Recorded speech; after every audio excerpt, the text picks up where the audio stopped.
We are observing you crossing the 260 of Lima at 31 miles west. Level is 10,700, velocity... October 1996. A state-of-the-art passenger jet careens out of control for 30 horrific minutes, then crashes into the Pacific Ocean. I've got it! I've got it! Climb Aero Peru 603. We're gonna turn over!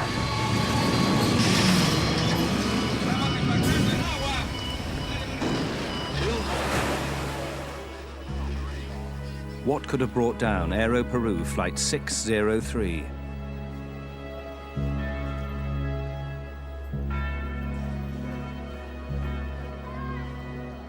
The answer to the mystery may be found in the aircraft's black box flight recorder, a puzzle which investigators must solve.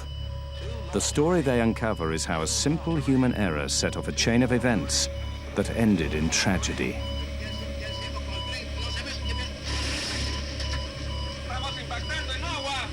2 cents of American money brought down a $75 million aircraft and killed 70 people. This kind of a problem that they faced that night was probably one of 10 over the last 20 or 30 years. You never lose hope immediately. You know, it takes time for you to get to that point that you will accept the fact that there's no people that got out of their life. We're gonna turn over!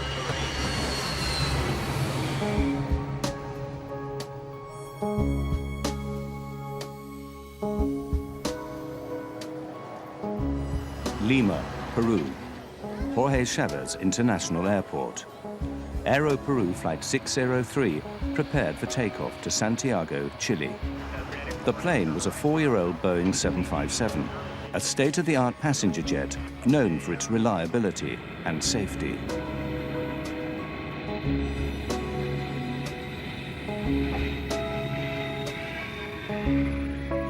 Aero Peru 603 was flown by 2 of the national airline's best pilots, Captain Eric Schreiber, 58, and First Officer David Fernandez, 42.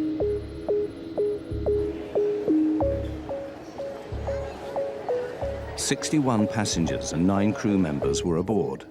Most were Chileans on their way home. Others were Peruvian, British, Italian, Spanish, 1 New Zealander, and other Latin Americans. Among them, the brother-in-law and close friend of Mexico businessman, Monas Albert. Our companies do business in South America. We export, and every so often we will go to see our clients. And on this trip, Kenny and Abraham went to see some clients in Peru and in Chile. I had a very good relationship with both of them. With my brother-in-law, of course, we were like brothers. I love the guy. He married my only sister, so we had a great relationship.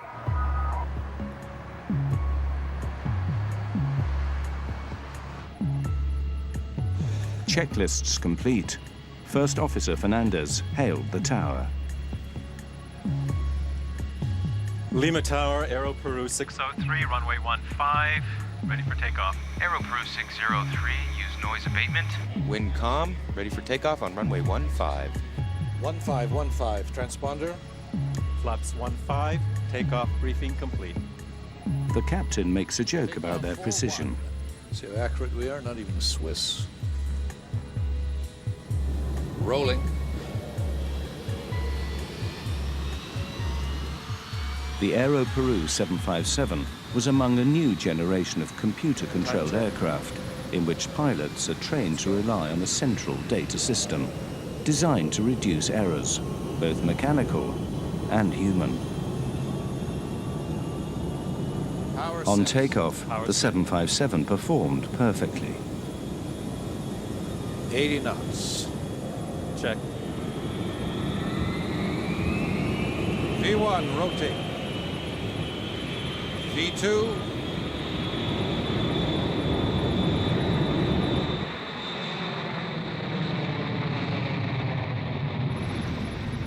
Gear up.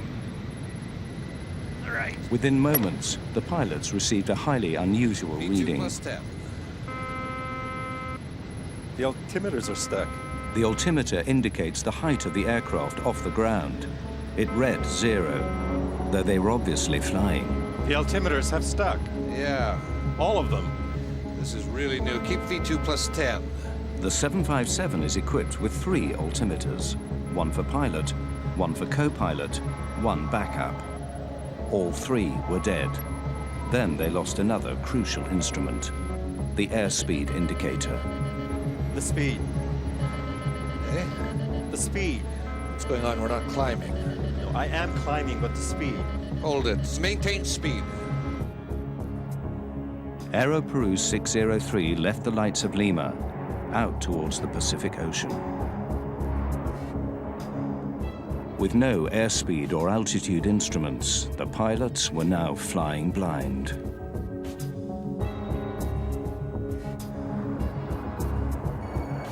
The air traffic controller in Lima maintained contact with the plane, noting its altitude and course. He did not hear when the pilots got a new minor warning that they must adjust the rudder, which steers the aircraft left and right. 603. We are descending. Rudder ratio. That's strange. Turn to the right. Alan McLeod is a veteran Air Canada pilot. They got a rudder ratio warning, which consists of an amber light that would come flashing on there with a little beeping horn and a message on this engine crew alerting system saying rudder ratio. That's just a system that reduces the amount of rudder the airplane has that can be used as the airplane accelerates and goes faster and faster. Because it was sensing wrong or improper information, it sensed a fault, so it gave a warning to the crew. The erratic warnings were being generated by the plane's central computer, but the pilots could not understand why. Then, the dead altimeters sprung to life. Climb, climb, climb, climb. I am. Climb. You're going down, David. I am up, but the speed. Yeah, but it's stuck. Mach trim, rudder ratio. Climb, climb, climb, climb, climb. Set heading 100. Well, now you're... It's okay on this heading. Set the climb thrust. Center autopilot in command. Just as suddenly, the altitude readings returned to normal. The moment of calm would be brief.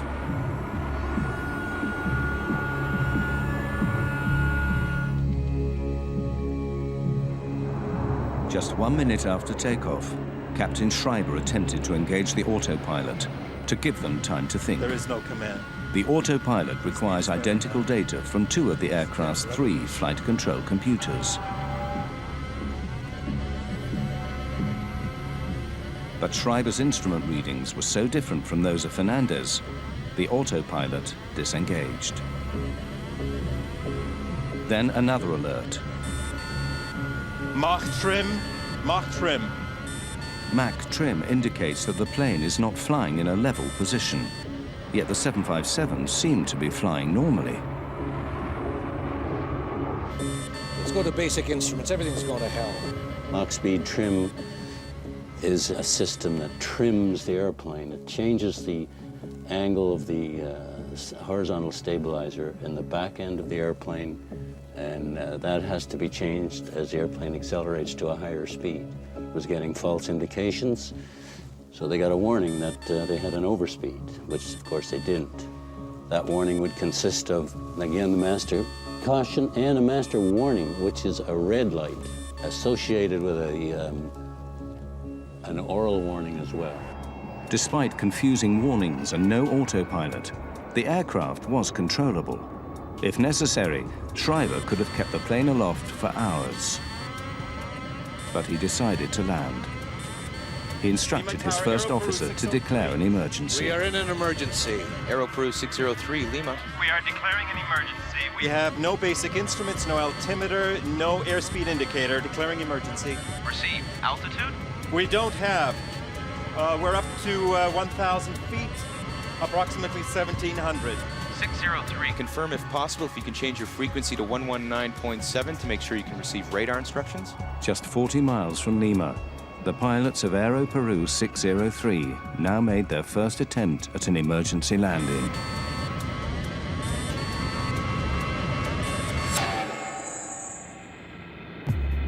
Puzzled by their problems, they began to suspect that the Aero Peru ground crew had tampered with the aircraft.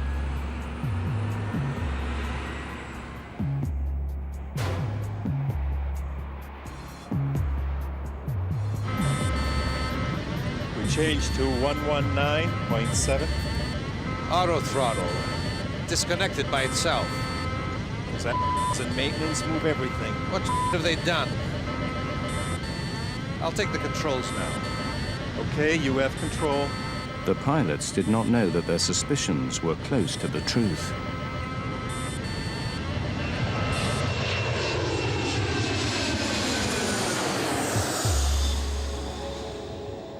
But there was no time to speculate further.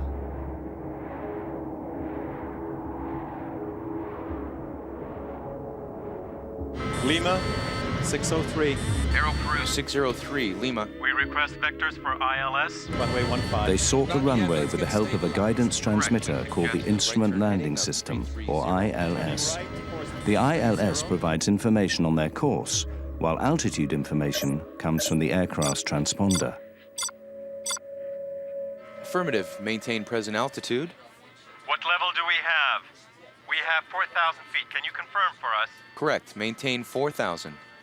Schreiber and Fernandez had never experienced nor been trained for this emergency. Auto throttle disconnect. Really, we don't have any control. We don't have any control, not even the basics. Let's see. Check everything. The airplane was controllable, but you first have to diagnose what's wrong. And it's very easy from 20/20 hindsight, sitting here in a chair on a nice sunny day, to say, this is what he should have done. But in the cold, dark night with bells and whistles going off, it's very difficult to analyze conflicting information that you're getting. This kind of a problem that they faced that night was probably one of 10 over the last 20 or 30 years that has been similar to this.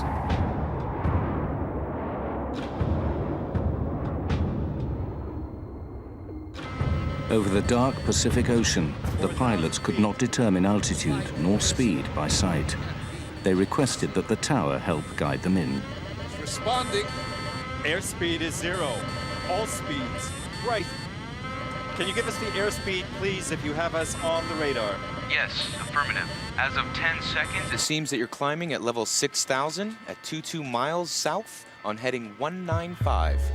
The air traffic controller's computers calculated a correct airspeed by measuring the plane's movement over the ground. Okay, we have that. We are on heading 190, and we have 7,000 feet on the altimeter. Yes, correct. You are now reaching 7,000. But neither the pilots nor the air traffic controller knew that the altitude indicated on the scope was incorrect. It was coming from the plane's erratic computer. The traffic controller would try to help the pilot, but he was receiving the wrong information on altitude. He was receiving a wrong indication from the captain's altimeter. The reason the air traffic control system was transmitting improper altitude readout information to the airplane was because the airplane's altimeter, through the air data computer, would send the indicated altitude that the airplane was experiencing down to the radar unit, and of course it was incorrect, and they would read it off their readout down in the air traffic control center and transmit it back to the pilots, and of course it was incorrect because they were getting incorrect information to begin with. Investigators would later discover that Aero Peru 603 was drifting downward, while the altimeters showed them at a near constant 10,000 feet. The passengers were as yet unaware of the drama unfolding in the cockpit.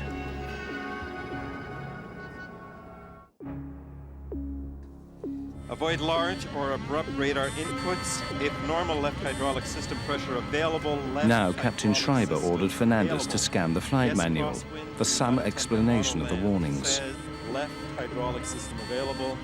Yes, crosswind, do not attempt an auto land.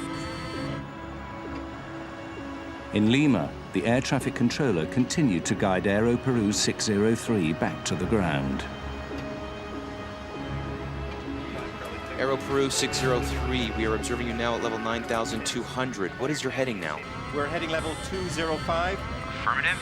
You are turning slowly to the right, correct? No, we are maintaining course to stay away from the coast. With incorrect altitude information being transmitted from the aircraft to the tower, they did not realize that the plane was descending. Your distance is 30 miles. Do you want a heading to proceed to the localizer, correct? Correct. We're going to suggest course north 360. 360. We have problems here reading the instruments. You're going to have to help me with altitudes and airspeeds. If it is possible. Okay, received. Let's go. The approach is set. The 757's computer sent critical warnings, information that the pilots were trained to obey, but could not trust. Let's try to make a descent on this heading. It's climbing. The airspeed plummeted to below stall speed, and then raced up again. Let's go down to 10,000 feet. Why does the speed go away so fast? Could it be the real speed? That's what worries me. No, I don't think so. Can you verify our speed, please? 320 is indicated. We have 350, but The no... engines are on idle, but we keep accelerating and accelerating. Okay, received. Nerves were now stretched tight. You can imagine the pilots, they're flying there. They don't have a true indication of the speed. They're obviously trying to fly the airplane and changing the attitude up and down. That in itself will change an indication of airspeed, although it was incorrect. Both pilots were really confused. They didn't know what to do. They didn't know how to act. And they did unhuman efforts to save the aircraft. But, I mean, they were really tired and of all the work and all the confusion and all the alarms. Fernandez suggested that they try the speed brakes, used to rapidly slow the aircraft. Extend the speed brakes. For a moment, it appeared to be working. Then, another warning. All three indicators are fine on speed, fine on overspeed. Overspeed means the plane is flying too fast. The pilots didn't believe it. But if it was right, the 757 could be torn apart. They were forced to make a decision, to speed up or slow down. If they got it wrong, 70 people would die.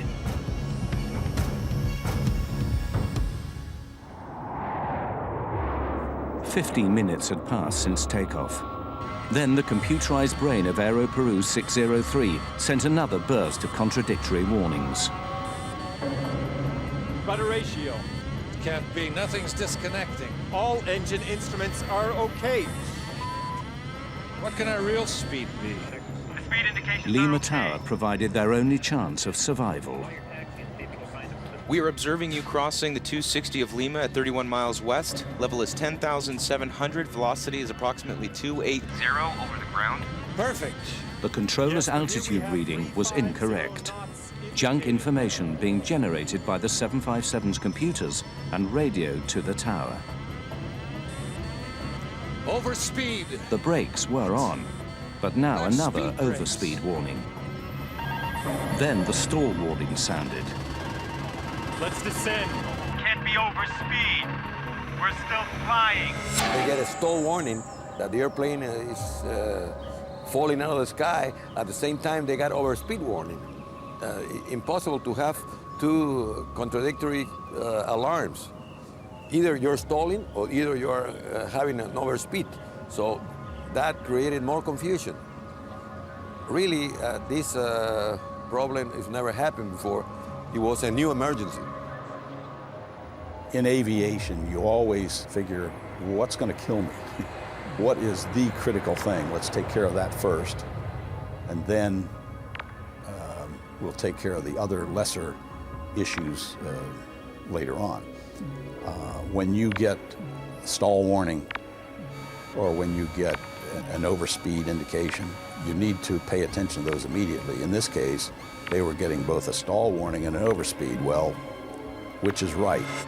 First Officer David Fernandez finally realized that the odds were against a safe landing. We request, is there any plane that can take off and rescue us? Acknowledged. Rescue has been alerted. Any plane in the area to guide us? An Aero Peru that may be in the area. Anybody? Oh, don't say anything like that. Yes, because right now we are in a stall. The stick shaker vibrated violently, indicating that the 757 was going too slow and could fall from the sky. Aero Peru 603. We have a 707 that is leaving for Putuel. We will advise him. We are not in a stall. It's a false alarm. Schreiber's airspeed indicator read 350 knots, well above stall speed. No, we have stick shaker. It has to be. But even with speed brakes and everything, we're maintaining 9,500 feet. Why aren't we getting the same reading? When the airplane is slowed up to a point in the air that it can no longer sustain itself in flight, it stalls. The wing stalls or stops flying. There's a warning system built into the airplane that tells the pilots when that's happening. It's known as a stick shaker, along with a voice warning, which we just heard. When the stick shaker goes off because the airplane is slowed down too much, you get a warning like this, where the control column is shaking and vibrating, along with the voice warning saying that the airplane is stalling. And of course, the pilots would go into the aircraft stall recovery procedure at that point. In the battle between man and machine, the deranged 757 was winning. The pilots now had no sense of where they were or how high. They had gradually been descending and were now just 1,000 feet over the sea. Lima Tower, misguided by Aero Peru 603's incorrect transponder, reassured the pilots that they were at 10,000 feet. Aero Peru 603, you are now flying on course 120. We observe you to be at level 10,000. Your speed is approximately 220 and a distance from Lima of 33 miles to the northwest. The 707 will be ready in 15 minutes to fly west to help you. The pilots had to abandon their attempt at landing. The best hope now was that another aircraft could get airborne and guide the 757 back to the airport. To have another aircraft come alongside and formate, or you formate on it, would have been one way of recovering from this abnormal situation. However, we must remember that the flight was at night and darkness. The pilots may or may not have had any formation flying training, but that would have been one way to resolve the problem quite well, actually. Terrain. Too low. Terrain. What's happening? Too low to Now the pilots received the most terrifying warning of all. It is called the ground proximity alarm, meaning a collision with the Earth is imminent. Still, the tower told them they were at 10,000 feet. West course of 300. We have the terrain alarm and we're supposed to be at 10,000 feet? According to the monitor, you have 105. Too low. Terrain. Too low. Terrain. There is no checklist for if you have these 7 or 8 warnings going off, which they did, and they couldn't shut them off. It's a very rattling experience. I could play that tape for you, and you hear those things: whoop whoop, pull up, terrain, terrain, and all of these things going off, and the stick shaker. Brrr. It's a very unnerving environment. All the computers are going crazy here. Schreiber turned the aircraft toward the sea, away from a possible collision with a mountain or skyscraper. Too low. Terrain. Too low. Terrain. Despite the erroneous warnings, the terrain alarm was correct. There's a system on board the aircraft called the ground proximity warning system, and it senses a rate of descent in the airplane. The irony of the situation was they were getting warnings from that saying too low, terrain, terrain, too low. That probably, in all probability, was a true warning. But because they'd been subjected to so many warnings and ongoing false warnings, horns, bells, and whistles, that they didn't really, I don't think, react to that too seriously. The air traffic controller noted Aero Peru's new course, away from Lima. Aero Peru 603. We observe you initiating a left turn to the west. I don't understand you. We observe you turning to the left, circling to the west. Affirmative, we are heading 250, but we are going out towards sea because of the low terrain alarm. The tower confirmed that the 757 had turned away from the airport, out toward the open Pacific. Yes, affirmative. We observe you 42 miles, flying to the west, course 250. We are over water, aren't we? Affirmative. Over the water. You are 42 miles to the west. Now in darkness and heavy haze, the pilots had another problem with their speed. Are we going down now? We have 370 knots. Are we descending now? We are showing the same speed. You have 200 knots Speed approximately. Speed 200 knots. 220 ground speed, reducing speed slightly. The pilots were stunned. 200 knots was precariously close to a stall speed. Damn, we're gonna stall right now. Let's go up. Let's see. Let's go up here. The two men struggled with the deadly situation. A computer that warns them of flying too fast, too slow, and too low all at once.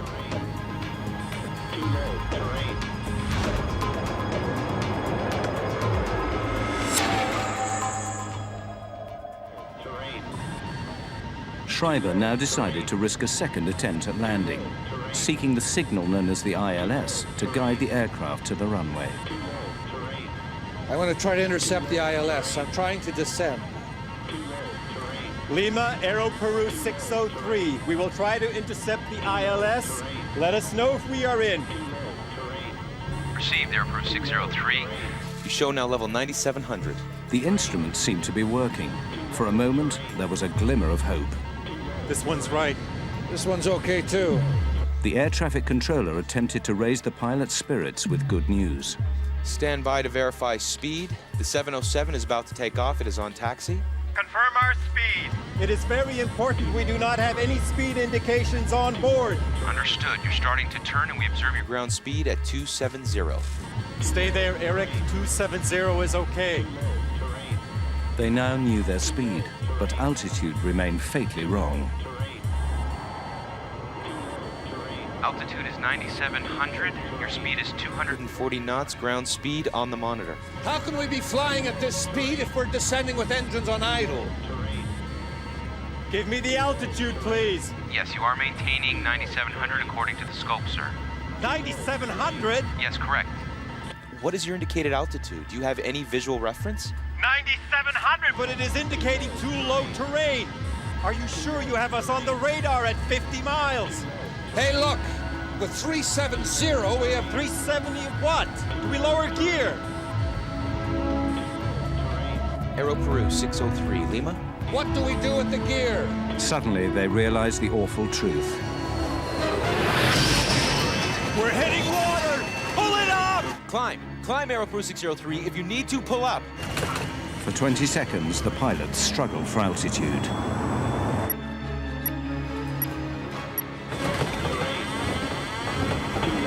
I've got it! I've got it! We're gonna turn over!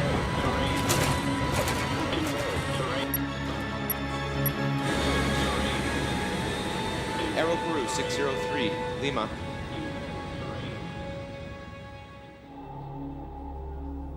Aero Peru 603, Lima.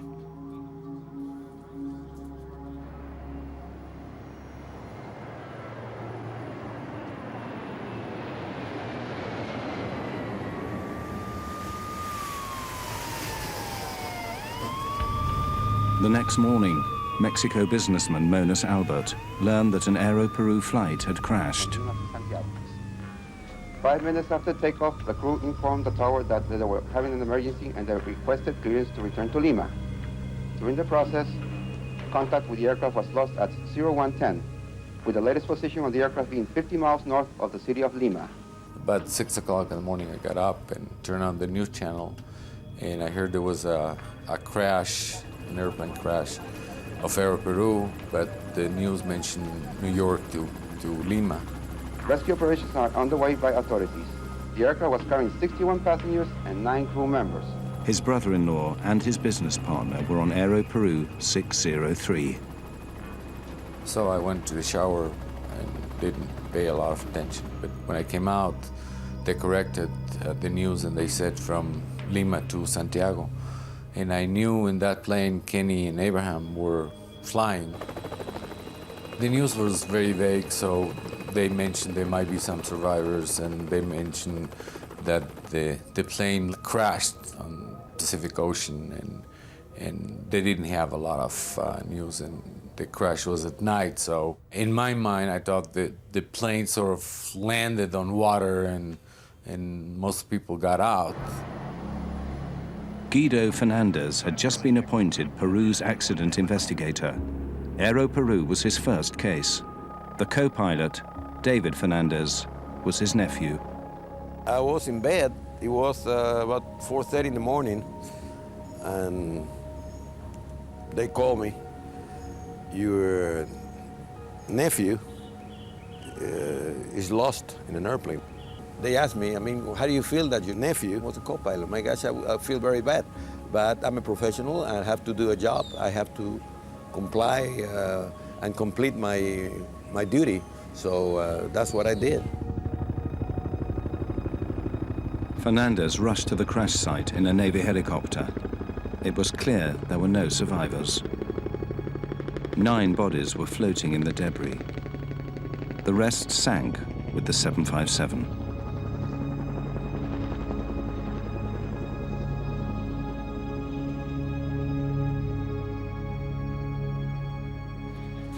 Fernandez met with the air traffic controller at Lima Tower. His account was baffling. Well, the controller really didn't know. He was just trying to help. So he did all he could to help him. But unfortunately, for him, it was a new emergency too.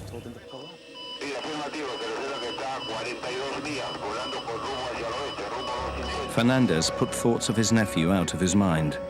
His job was to retrieve the aircraft's flight data and voice recorders to determine what happened. He needed help.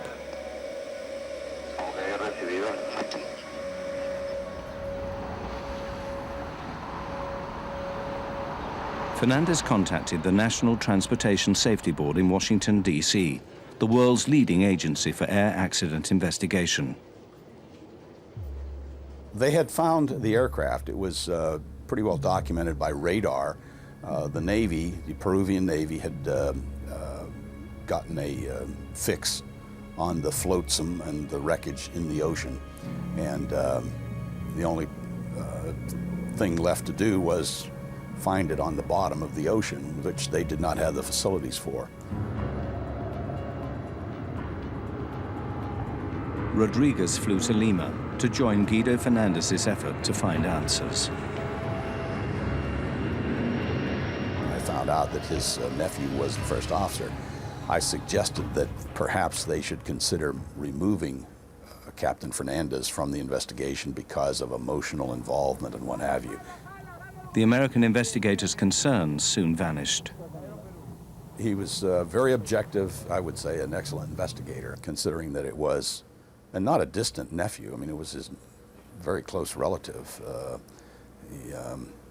He did an outstanding job. The black box in the Boeing 757 can emit a locator beacon for 30 days before batteries run dead.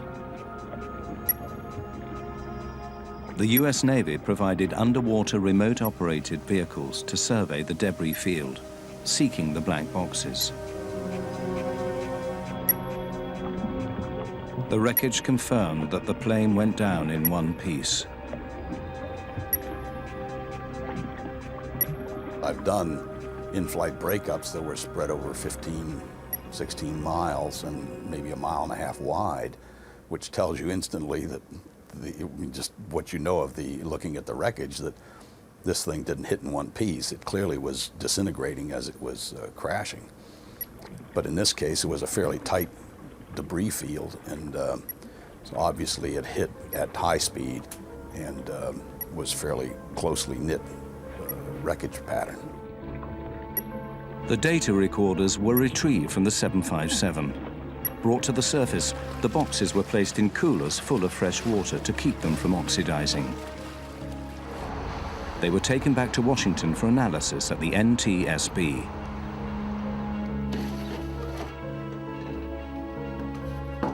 The cockpit recorder could offer the evidence investigators sought. Every word spoken by pilots Schreiber and Fernandez, and every unnerving alarm, was recorded on audio tape. The recorded voices were faint, sometimes hard to make out, but the chaos in the cockpit rang through with chilling clarity.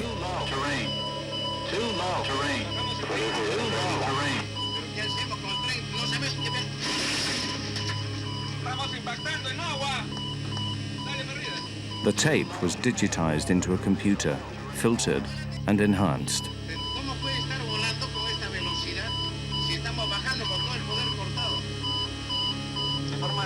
Now investigators had the clue they'd been looking for.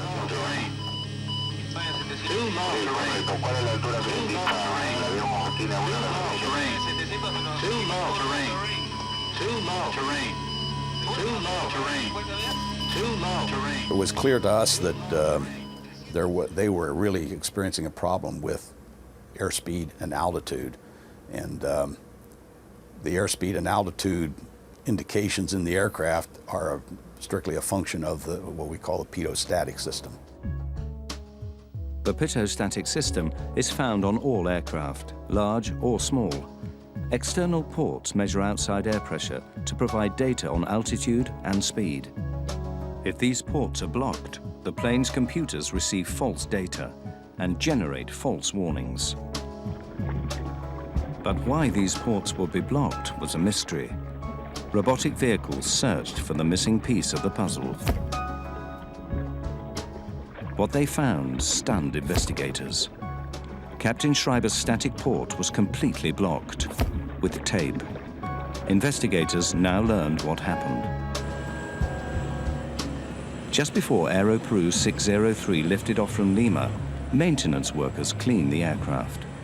A worker covered the static ports with tape to protect them. This is standard procedure. But he forgot to remove the tape. It was a small oversight with catastrophic results. The taping was never removed, and when the airplane departed and started to fly, nothing but trapped static sea level air pressure was sensed by those instruments. And in matter of fact, the airplane was climbing up in thinner air, and the information presented on the instruments and to the air data computer was false, which generated just totally non-normal readings. The inspector who was supposed to quality check his work did not do it. And the supervisor out on the line that night was not there, he was sick, and there was a regular mechanic who was filling that role. He did not see it. And the captain or the pilot, in this case the captain did the pre-flight. They do a walk around looking for just that kind of thing. The captain did the pre-flight that night, and he did not detect it either. A little piece of paper with glue caused an accident. But the paper and the glue are not to blame. Humans are to blame, because humans use that tape in the wrong place for the wrong purpose. Another accident, shockingly similar to Aero Peru 603, had happened just 8 months earlier to another 757. In February 1996, 189 people died when a German charter called Bergen Air crashed 5 miles after takeoff from Puerto Plata, Dominican Republic. The NTSB assisted in the investigation.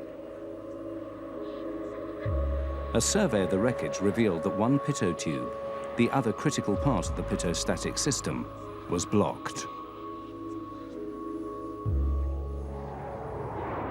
As with Aero Peru 603, night was the pilot's worst enemy. The Bergen Air pilot flipped the plane upside down before crashing into the sea.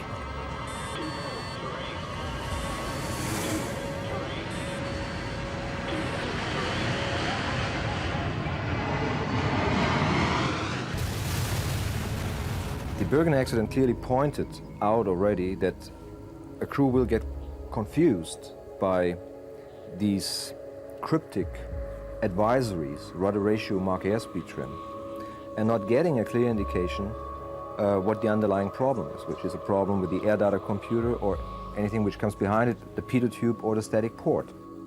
These were facts which were well known to the manufacturer, and so it happened again.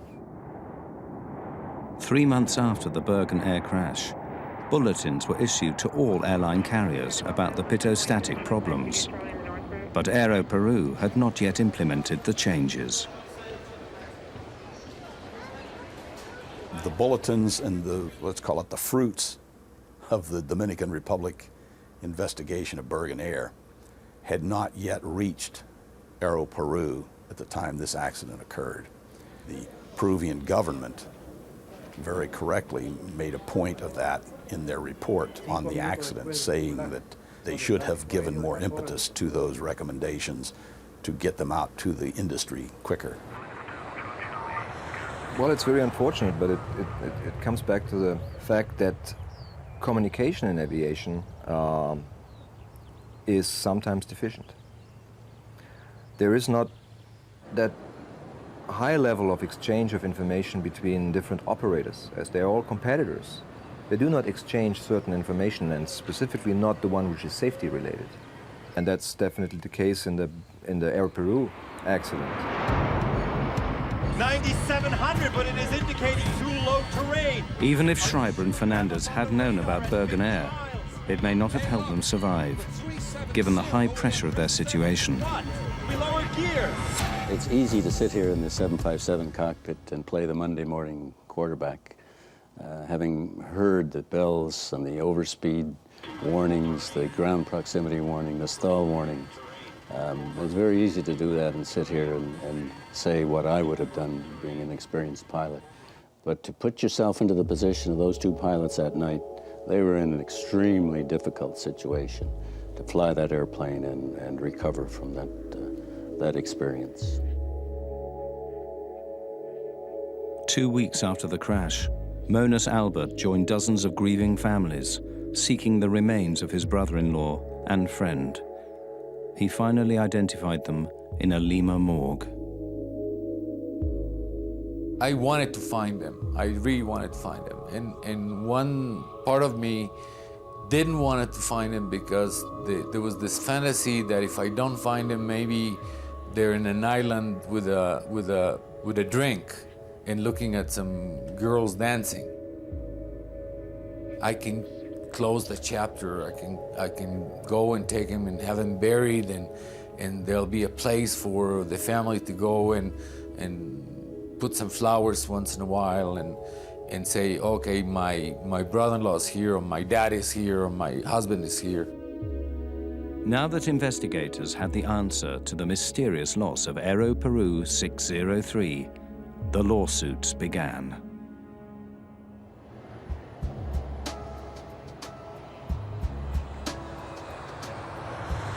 In November 1996, a Miami lawyer took on the case on behalf of 41 passengers and crew, arguing that the manufacturer, Boeing, was liable for the accident.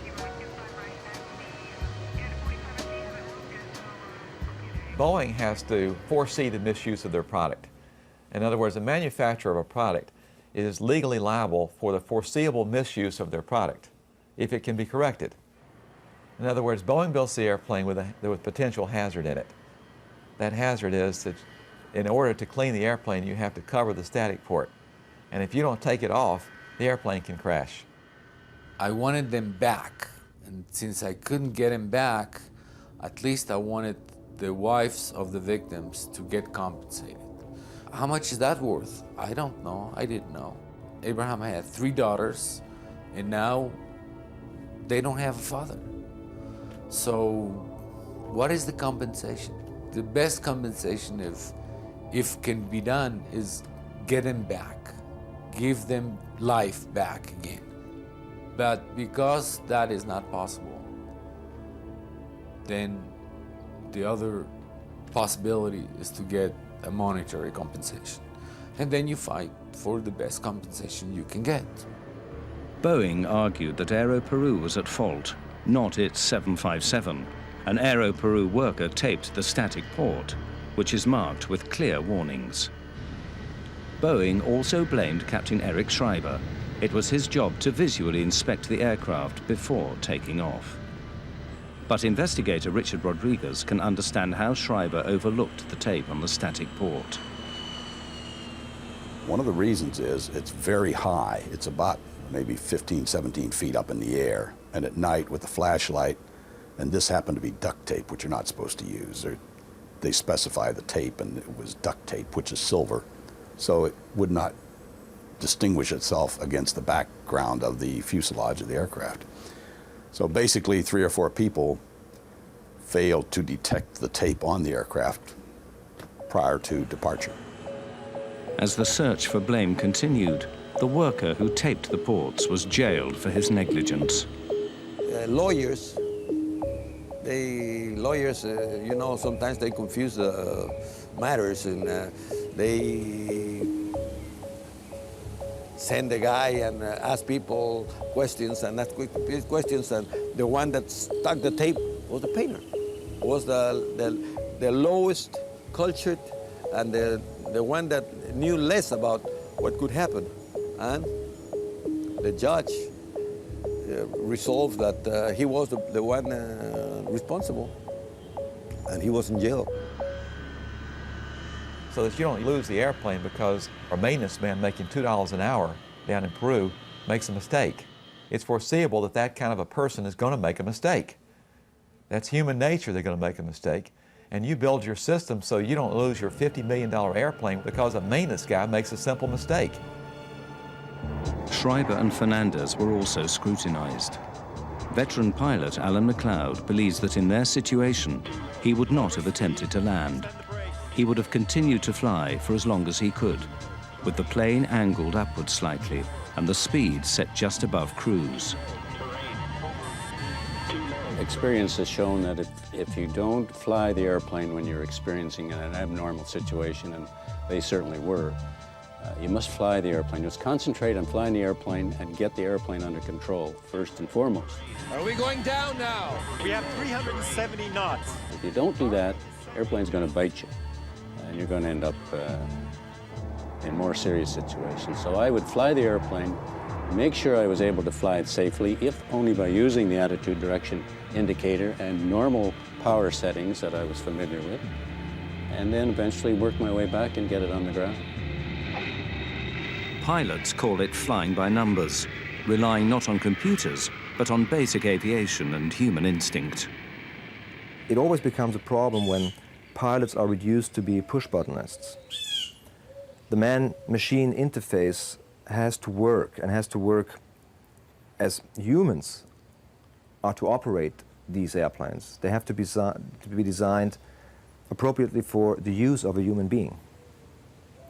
Of course, you can put in all digits and numbers and computer gimmicks, and you can, but still it's man who has to operate and survey it. And I believe a human being should be in charge. In 1999, Boeing and Aero Peru decided to settle the lawsuits out of court.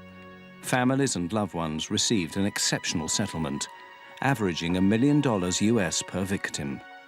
The damages were high because of the terrible way the passengers and crew on Aero Peru died. We were able to show that a lot of the people were alive. In a crash like this, a lot of the people would survive the crash and then died of drowning. There was no question in our minds that the people suffered terrible, terrible terror and pain when this happened to them. They were horrified. They were awake. They knew what happened. The disaster helped sink Aero Peru. Combined with increased competition and rising debt, the national airline went bankrupt in 1999. Boeing increased training on pitot-static problems and issued new regulations about unapproved static port covers. Since 1996, there has not been another pitot-static failure like the one on Aero Peru's 603. The designers of these products and the manufacturers of the products know that they have to take safety into account. They have to, of course, they do that because they know it's the right thing to do. but they also know that if they don't do it, there's going to be somebody watching them that's going to investigate it, that's going to find out why it happened, and that they're going to be accountable for what they do wrong. And that if they don't take into consideration safety, they're going to have to pay for it. Well, the accidents made the aviation industry aware that something simple like a pitot tube or a static port can cause a major incident or even an accident. And even airline pilots were reminded that this is a vital basic thing and it may happen, and this is the way how to prevent it to turn into a catastrophe. The case was settled, the industry repented, and moved on. Such is the world of commercial aviation. But it was little consolation for those whose lives were scarred forever by an insignificant piece of tape. It's suddenly, you say that guy doesn't exist anymore. It's very hard to swallow that. It's very hard to understand. And it took me a long time to accept. So the memory is still there, and it will be there for a long time. I'm not going to let go. I don't want to let go.